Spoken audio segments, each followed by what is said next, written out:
You know, a new frontier is opening up. And no, it's not on some undiscovered continent. It's out there, in the vastness of space. And just like all the gold rushes in history, this one is being driven by one thing: the promise of absolutely unimaginable riches. Okay, let's just get real for a second. Look at this. This isn't some made-up number from a sci-fi movie. This is a real projection for a real asteroid named Ryugu. The estimated profit from mining this one rock is over $30 billion. That's more than the entire economy of some countries, all packed into one big boulder floating in space. And seeing a number like that immediately brings up one huge question, right? If a company actually manages to fly up there and grab it, is it theirs? This has suddenly stopped being just a technical problem and has become one of the biggest legal minefields of our time.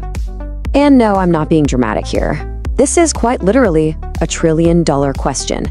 Because we're not just talking about one asteroid, we're talking about an entire new economy just waiting to be born. The stakes really couldn't be any higher. Think about it. For decades, this whole idea was pure science fiction, but things have changed. Missions like Japan's Hayabusa 2, which actually brought back samples from an asteroid, proved it can be done.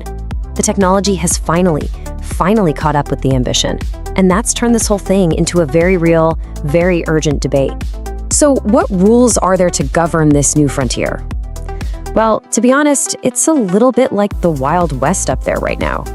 We've got these old foundational international laws that are clashing head-on with new, really ambitious national laws. To get how we ended up here, you gotta look at the history. Way back in 1967, right at the peak of the Cold War, the world got together and signed the Outer Space Treaty. But then you fast forward to our time, and suddenly individual countries like the US and, weirdly enough, Luxembourg are passing their own laws, and that's creating a major legal headache. And this is where it gets really juicy. I mean, look at the direct contradiction here. The original 1967 treaty says absolutely no national appropriation. You can't claim it. But then the 2015 US law comes along and says a US citizen has the right to possess, own, and sell whatever they get from space. So which one is it? This whole conflict has basically created three different groups. You've got the private companies and entrepreneurs, the ones actually building the tech. Then you've got the spacefaring countries like the US that are writing laws to help them. And then you've got pretty much everyone else who are all worried they're about to be left in the dust in a cosmic land grab. So how in the world do you start to untangle this legal mess? Well, the best way to wrap your head around the main argument is with a really simple analogy. So let's forget about space for a second and just imagine we're out on the high seas. Now, we all know how this works, right? Under international law, the high seas are a global commons. No single country can just sail out into the middle of the Pacific, plant a flag, and say, this is ours now.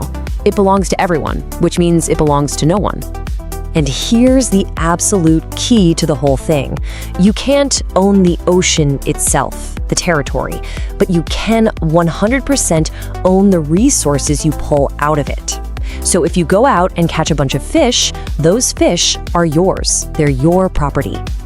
And that brings us right back to space. So, is a company that's mining an asteroid trying to claim the ocean? Or are they just catching the fish? Are they claiming sovereignty over the rock itself? Or are they just taking ownership of the stuff they dig out of it? That single question, that's the heart of the entire debate. It all comes down to the definition of these two words. The US and Luxembourg are arguing, hey, we're only authorizing the use and exploitation of the resources. We're just fishing. But their critics are saying, no way. This is just a sneaky backdoor to appropriation. You're trying to own the ocean. Okay, so let's set the legal arguments aside for a minute. What actually happens if we pull this off? If we unlock all these resources? We're not just talking about a few new mining operations here. We are talking about laying the literal foundation for an entirely new human economy, completely off-world. Let's talk about scale, because the numbers are just insane. A single, pretty average 1 kilometer wide metallic asteroid could hold something like 250,000 tons of gold. Now, to put that in perspective for you, all of humanity in our entire history has only mined about 210,000 tons. One rock could have more. But as incredible as that sounds, bringing precious metals back to Earth isn't the real game changer, not by a long shot. The ultimate prize, the real jackpot, is using all the boring stuff, the iron, the nickel, the water that's already out there, to start building things in space. And this is where the economics just get completely flipped upside down. Right now, to launch 1 ton of anything into orbit costs millions of dollars. It's incredibly expensive. But if you can get that same ton of steel or water from a nearby asteroid, the potential cost absolutely plummets. We're talking by over 99%. And all of a sudden, building really big things in space becomes totally possible. And when I say big, I mean big. A single city-sized space habitat, think something like an O'Neill cylinder, would need hundreds of millions of tons of materials. Trying to launch all of that from Earth? It's a complete non-starter. But mining it in space? That actually makes it feasible.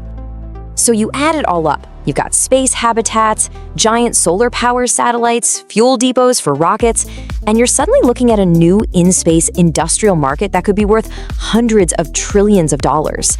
This isn't just a new industry, it's a whole new industrial revolution. So where does that leave us right now? Well, we are standing at a massive turning point. We are at the very, very beginning of a true galactic gold rush, and what happens next is going to define our entire future in the cosmos. And make no mistake, the big players are already staking their claims. Just listen to this quote from a top US space policy official. It's a clear, public rejection of the idea that space resources have to be shared with everybody. The message is crystal clear. We're doing this. There's actually a term for this moment in time.